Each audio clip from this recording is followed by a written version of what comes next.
vocês hoje. E essa palavra, ela é sobre ser cooperador, né? Cooperadores de Deus.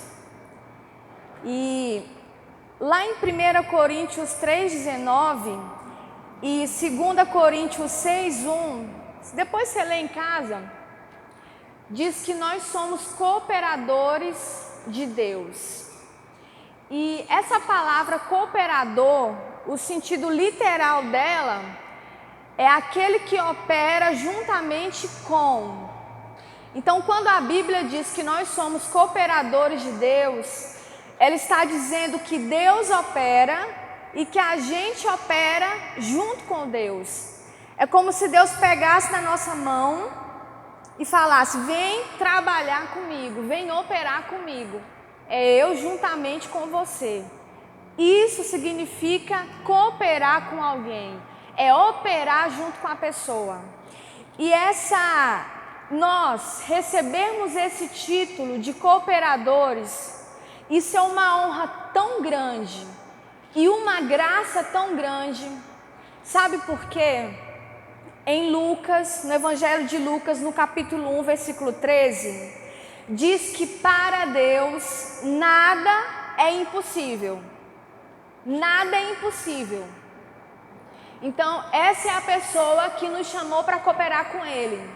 Em contrapartida, no Evangelho de João, no capítulo 15, no versículo 15, Jesus disse: sem mim nada podeis fazer. Então, para Deus nada é impossível e para nós, sem Ele, nada podemos fazer. Então, quando Ele me chama, quando Ele chama você de cooperador, Ele está dando a nós uma honra tremenda. Porque Ele pode tudo, a gente não pode nada, e Ele fala: vamos trabalhar junto? E sabe de uma coisa, eu estava pensando hoje indo para o trabalho e pensando no ônibus. É natural da nossa parte fazer aliança, andar com pessoas que a gente se identifique, o mesmo nível social, o mesmo nível intelectual para conversar coisas, e tem que ter algo em comum. Eu estava imaginando, Deus decidiu andar com a gente, nos chama para andar com Ele, e a Bíblia diz que os pensamentos de Deus são mais altos que os nossos. Mas mesmo nós sendo tão inferiores, Ele diz: eu quero você na minha presença. Já há um convite de Deus e Ele tem a alegria de estar conosco. E a prova disso é quando Ele criou Adão e Eva e eles estavam ali no jardim. O próprio Deus ia até eles para estar com Adão e Eva. Então, o Senhor tem prazer de estar conosco e nos chamar de seus cooperadores. Agora eu quero que todo mundo abra lá no livro de Atos, no capítulo 9. Atos 9. Nós vamos ler a partir do versículo 1. Diz assim: Saulo, respirando ainda ameaças e morte contra os discípulos do Senhor, dirigiu-se ao sumo sacerdote e lhe pediu cartas para as sinagogas de Damasco, a fim de que, caso achasse alguns que eram do caminho, tanto homens como mulheres, os levassem presos para Jerusalém. Irmãos, então Saulo, a Bíblia diz que ele respirava ameaças e morte contra os discípulos de Jesus. Essa expressão, quando alguém respira algo, significa que ela vive para aquilo. Né? Quando a pessoa fala assim: o meu respirar é Deus, ou seja, ele está dizendo para Deus: Senhor, você é a razão de eu existir.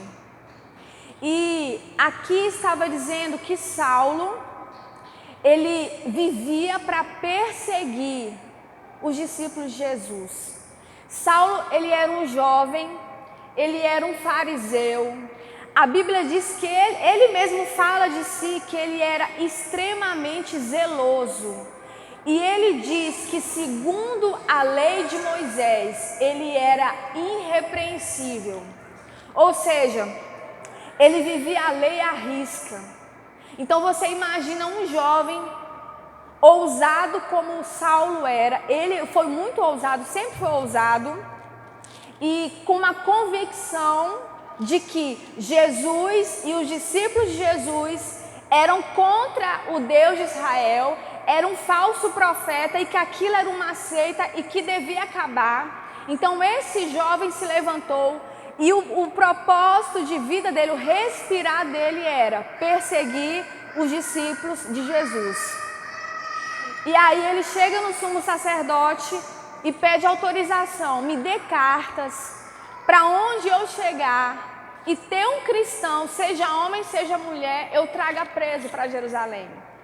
E aí foi concedido a ele essa autorização e ele partiu.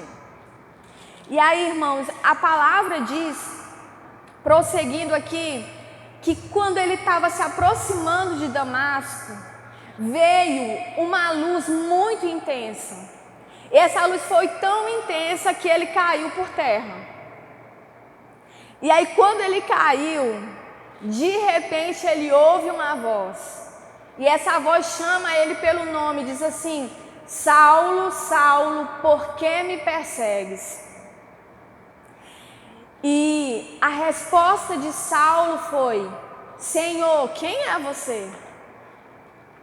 Irmãos, quando Saulo diz: Senhor, quem é você? Ele entendeu pelo o tom da voz, pelo o que a voz provocou nele, que não se tratava de um homem, que era algo muito superior a ele, que era alguém do alto. Por quê? Porque ele chamou de Senhor. E ele pergunta de uma forma assim, assustada. A Bíblia diz que ele ficou tremendo. E aí, de repente, ele ouve a resposta que ele jamais esperava ouvir. E a resposta foi: eu sou Jesus a quem tu persegues. Irmãos, a Bíblia não fala o que Saulo sentiu, mas eu sei que naquele momento ele deve ter pensado mil e uma coisas e ficado paralisado ao mesmo tempo, porque o propósito de vida dele estava desmoronando ali.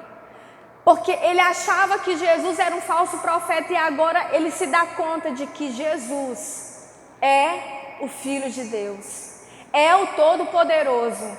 E ele começa a entender que tudo que falavam de Jesus era verdade e que ele estava indo contra o reino de Deus. E aí, irmãos, a Bíblia diz que quando ele ouviu a voz de Jesus falar isso, ele falou assim: então, o que você quer que eu faça? O que é que eu tenho que fazer? Porque eu vim para Damasco para prender os seus discípulos, mas agora eu não sei o que é que eu faço, porque eu descobri no meio do caminho que tu és Deus, que tu és o Filho de Deus. E ele perguntou para Jesus: o que eu devo fazer? E Jesus dá uma resposta para ele. No versículo 6, Jesus falou assim: levante-se e entre na cidade, onde lhe dirão o que você deve fazer. Aí, irmãos, entra o Jesus que quer a cooperação do homem. Jesus poderia ter dito ali para Saulo o que ele queria, mas ele falou: não, Saulo, eu não trabalho sozinho. Eu estou nesse momento salvando e chamando o maior evangelista de todos os tempos, mas eu quero que um homem, um dos meus cooperadores me ajude. Então entre na cidade e um deles vai te dizer o que você deve fazer, porque eu trabalho com os meus cooperadores. Deus tem prazer de trabalhar conosco. Eu não sei você, eu acho que todo mundo já viu isso. Todo mundo já teve uma criancinha em casa, a minha sobrinha. E ela chega lá em casa às vezes: aí eu quero lavar a louça. E o outro: eu quero varrer a casa. Aí ela sobe ali, tem que botar uma cadeirinha, né, na pia para ela alcançar a pia. Aí ela pega, lava todo mal lavado. mas a gente deixa porque a gente quer ali a colaboração, quer ver ele crescer. E a vassoura, né, é maior do que tudo, mas ali ele fica com o lixo de um lado para o outro, não varre nada, mas a gente continua, tá muito bem. Então, é mais ou menos assim que Deus vê a gente, irmãos. A gente não sabe muita coisa, os pensamentos de Deus são mais altos que os nossos. Às vezes Deus dá uma visão para alguém, a pessoa não entende direito, ele fala uma coisa, a pessoa entende outra, mas mesmo assim Ele quer a nossa cooperação, porque Ele tem prazer em ter a gente perto, e Ele quer nos ensinar a sermos filhos, como Jesus é filho. Então Deus tem o prazer de estar conosco. E aí, Jesus manda Saulo ir para a cidade, e agora eu quero falar sobre esse cooperador. Esse cooperador se chama Ananias. Ele morava ali em Damasco, e aí, irmãos, o Senhor mandou Saulo entrar na cidade e esperar lá. Agora Jesus vai lá onde Ananias. E a Bíblia diz que Ananias teve uma visão. E nessa visão, Jesus chama Ananias pelo nome, Ananias, e ele diz: eis-me aqui, Senhor. Aí Jesus pega e fala assim: vá à rua chamada direita, procure lá a casa de Judas, e nessa casa vai ter um homem chamado Saulo, que ele é da cidade de Tarso. Vai lá. Irmãos, e outro detalhe que a Bíblia fala, Jesus disse para Ananias: Ananias, Saulo, ele vai estar orando, e ele já teve uma visão de um homem chamado Ananias, que é você, colocando a mão sobre ele e ele voltando a enxergar. Porque, irmãos, depois que Saulo caiu lá por terra, a Bíblia diz que quando ele se levantou, ele não estava vendo mais nada. E que ele passou 3 dias sem ver nada, sem comer nada e sem beber nada. Eu sei que esses 3 dias foram os dias de maior arrependimento de Saulo. Ele pensando: por que eu ajudei a apedrejar Estevão, guardei a roupa do pessoal? Por que eu persegui? Porque agora ele sabia que Jesus era o Messias. Jesus era a promessa de Israel. E aí o Senhor Jesus diz para Ananias, ele está orando, ele teve uma visão de você indo lá, então vai lá.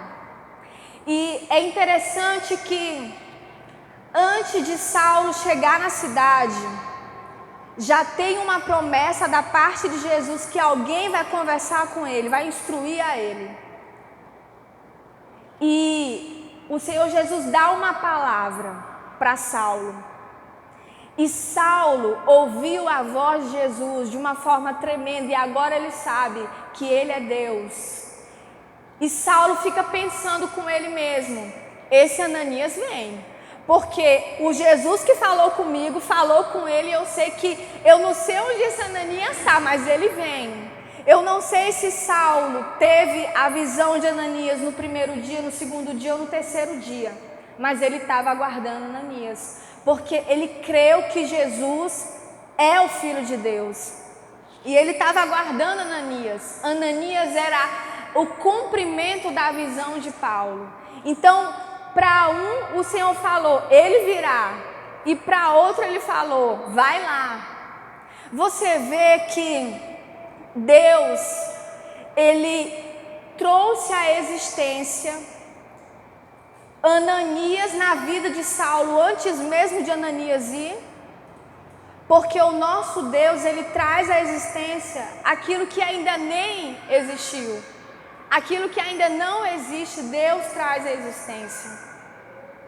Só que, irmãos, no versículo 13, Ananias fala algo como se fosse um balde de água fria.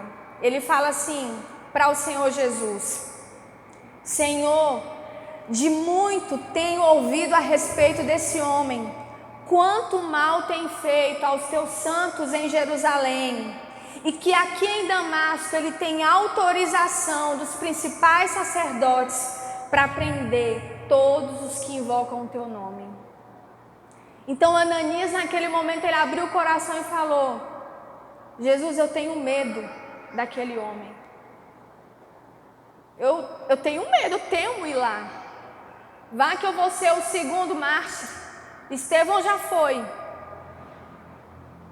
Ele falou para Jesus: os discípulos todos já sabem a fama dele, do que ele tem feito em Jerusalém.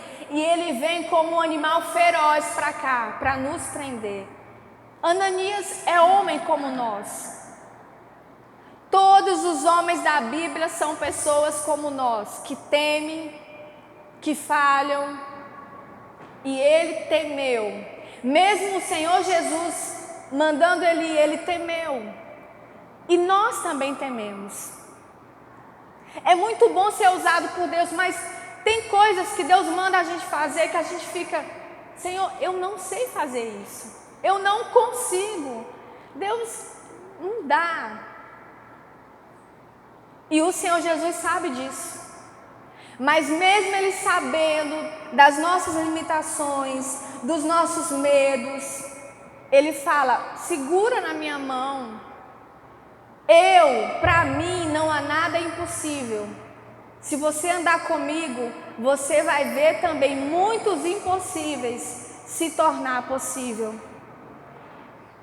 Então, ali a obra estava sendo feita na vida de Saulo, mas também, ao mesmo tempo, o Senhor estava ensinando Ananias a confiar nele. Porque, irmãos, é algo muito improvável, até impossível, o líder da perseguição aos cristãos se converter. Mas para Deus nada é impossível. Então o Senhor Jesus: Ananias, segura na minha mão, você é meu cooperador, eu comecei essa obra, vai lá, acredita que eu estou na frente e que eu vou quebrar a dura cerviz de Saulo. E aí, irmãos, Jesus, ele dá a resposta para Ananias assim: vá, porque este é para mim um instrumento escolhido para levar o meu nome diante dos gentios e reis, bem como diante dos filhos de Israel. Pois eu mesmo vou mostrar a ele quanto deve sofrer pelo meu nome. Então o Senhor Jesus entendeu o temor de Ananias, mas falou: Ananias, vá, eu escolhi Saulo. E aí, irmãos, Ananias foi. E Saulo estava cego, né? E eu sei que quando Ananias viu Saulo, tipo assim, ele está cego. É igual você estar perto de um leão cego, você aí não está me vendo. E aí o Senhor Jesus falou: vá lá e põe a mão sobre ele. E assim, eu sei que lá no coração, no íntimo de Ananias, ele deve ter pensado: eu estava morrendo de medo dele. Mas a Bíblia diz que Ananias falou assim: irmão Saulo. Ele, pela fé, ele chamou Saulo de irmão. Eu acredito que Jesus já te fez meu irmão.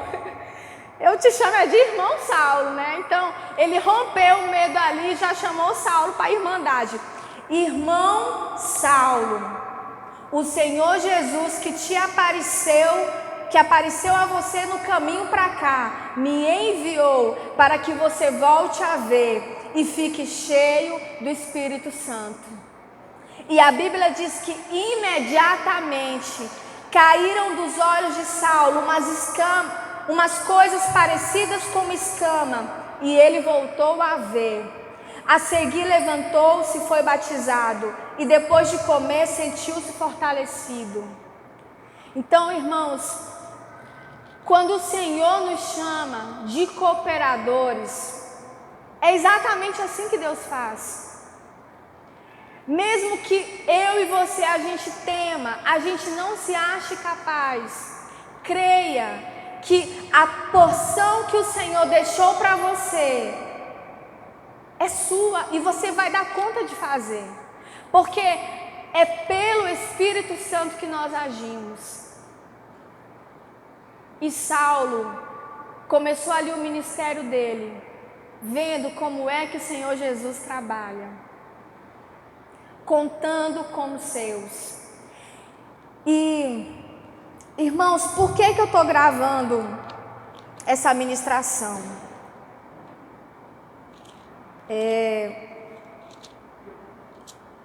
Eu vou ler aqui em Mateus 25. Mateus 25. Quero que você abra também, vamos ler. A parábola dos talentos. Mateus 25, 14.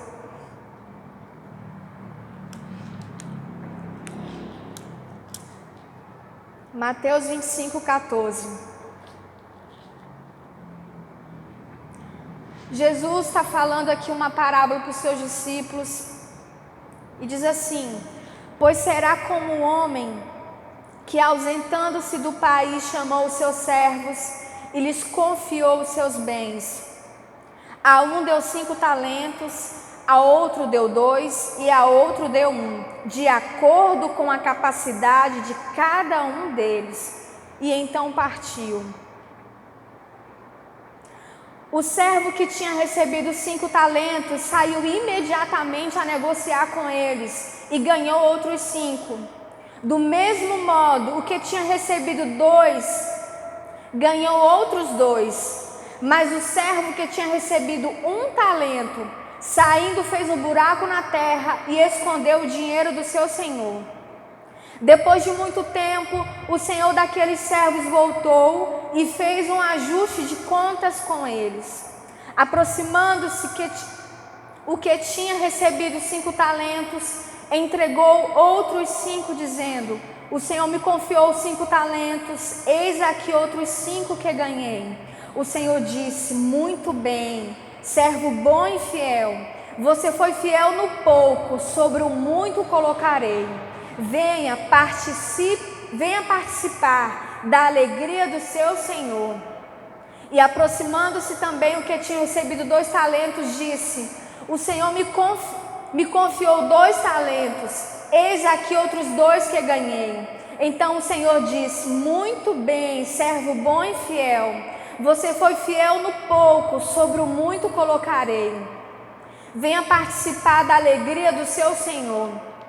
Chegando por fim o que tinha recebido 1 talento, disse: sabendo que o Senhor é um homem severo, que colhe onde não plantou e ajunta onde não espalhou, fiquei com medo e escondi o seu talento na terra. Aqui está o que é seu. Mas o Senhor respondeu: servo mau e preguiçoso, você sabia que eu colho onde não plantei e ajunto onde não espalhei. Então você devia ter entregado o meu dinheiro aos banqueiros, e eu, ao voltar, receberia com juros o que é meu. Portanto, tirem dele o talento e deem ao que tem 10, porque a todo o que tem mais será dado, e terá em abundância, mas ao que não tem, até o que tem lhe será tirado. Quanto ao servo inútil, lancem-no para fora nas trevas, ali haverá choro e ranger de dentes. Irmãos, eu temo essa palavra. Parábolas não significa que não valem, não são de verdade. É uma parábola. Parábola é o Senhor trazer algo que nós temos costume de ver, trazendo um princípio bíblico, uma revelação do que acontece no mundo espiritual. E o Senhor Jesus diz aqui que Ele entrega para todos, porque Deus não faz acepção de pessoas, Deus entrega para todos talentos. Esse talento não é esse talento da língua portuguesa que nós conhecemos. Isso era uma moeda. E o Senhor Jesus está dizendo que Ele entrega coisas preciosas para nós. E é interessante que para um ele entrega 5, para outro 2, para outro 1, segundo a sua capacidade.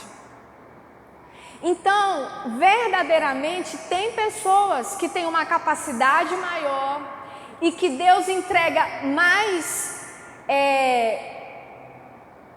talentos, mais dons para ele exercer, porque ele tem capacidade para aquilo. Para outros menos ainda, mas o Senhor, ele entrega para todos. E eu quero dizer para você que Jesus já entregou um talento para você. Não sei quantos, mas ele entregou. Se você disser que você não tem, você está chamando ele de mentiroso, porque todos aqui receberam. E a parábola retrata a verdade. Um recebeu só um, mas recebeu, conforme a sua capacidade. E aí o Senhor Jesus fala que um dia ele vai voltar e ele vai cobrar, prestar contas. Um dia haverá prestação de contas. E aí, irmãos, chega aquele que recebeu 5 e ele multiplica e traz mais 5. Porque o talento não é para a gente olhar para nós mesmos e se vangloriar. Eu sei fazer isso. E ficar, eu sei fazer isso, como eu faço isso bem, e ficar assim. Não. Essa multiplicação significa que é algo para fora de nós. Algo que vai tocar as pessoas. Nós recebemos de Deus habilidades para abençoar pessoas, para expandir o reino de Deus. E um dia cada um de nós vai prestar contas diante de Deus. Nós não podemos fugir de Jesus. O reino de Deus não é desorganizado. Ele consegue olhar para todos. Ele conhece as estrelas pelo nome. Imagine seus filhos. E aí, irmãos, uma coisa que eu temi, e por isso eu decidi gravar vídeos, porque praticamente toda vez que eu leio a Bíblia e eu falo, meu Deus, isso é uma ministração. E eu comecei a me preocupar, Deus, eu tenho que, de alguma forma, passar para as pessoas isso, o que eu entendi, porque se eu entendi, eu preciso multiplicar. E aí, o que eu puder fazer, onde eu puder pregar, se eu puder gravar vídeo, colocar no Face, no YouTube, seja onde for, eu quero, porque eu não vou enterrar um talento que Deus me deu. Se Deus, ele me deu essa ousadia de pegar no microfone e falar, tanto faz ser para 5 ou para 1000 pessoas, eu não tenho vergonha disso. Eu sou muito tímida, mas eu não tenho vergonha de pegar no microfone e falar de Deus. Então, se Deus me capacitou para isso, eu preciso fazer isso. Porque eu não posso enterrar o talento. E isso é uma das capacidades. Antigamente eu dançava na igreja. Dançava, fazia coreografia.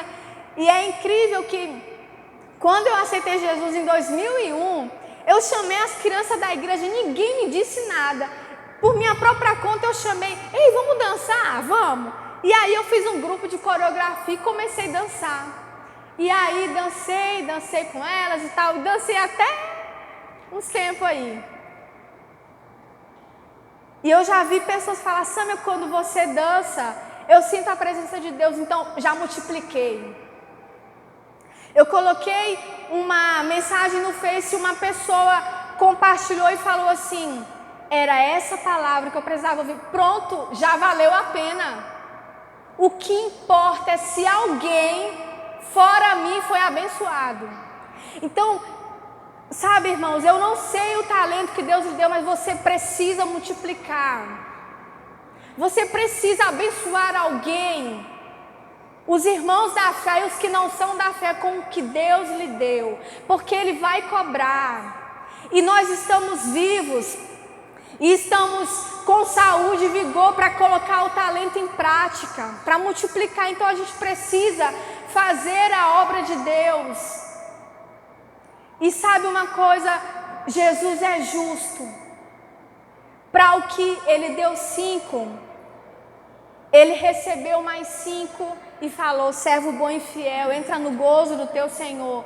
Para o que ele deu 2, quando ele chegou só com 2, ele falou: servo bom e fiel, eu te capacitei para tu multiplicar 2, então se tu trouxer mais 2, ok. Ele esperava só mais 1 daquele que ele deu 1, porque Deus dá conforme a nossa capacidade. O Senhor é justo. Às vezes eu ficava pensando: meu Deus, Senhor, eu não tenho coragem de ir lá para a África e ficar lá. Não tenho. Eu ficava me sentindo mal, me comparando com umas pessoas. Mas a minha capacitação não é ir para a África ficar lá, irmãos. Para cada um, Deus dá uma capacidade, dá um talento, dá um chamado. Então, eu não sei o que você sabe fazer para Deus, mas você sabe. Você sabe. E o Senhor diz: nessa noite, multiplique enquanto há tempo. Porque o final dessa parábola, irmãos, causa medo e temor ao meu coração. O Senhor Jesus diz assim: quanto ao servo inútil, lancem-no para fora nas trevas, ali haverá choro e ranger de dentes. Multiplique o que Deus lhe deu. Eu e você somos cooperadores de Jesus. E o Senhor Jesus quer nos usar nessa geração. Amém?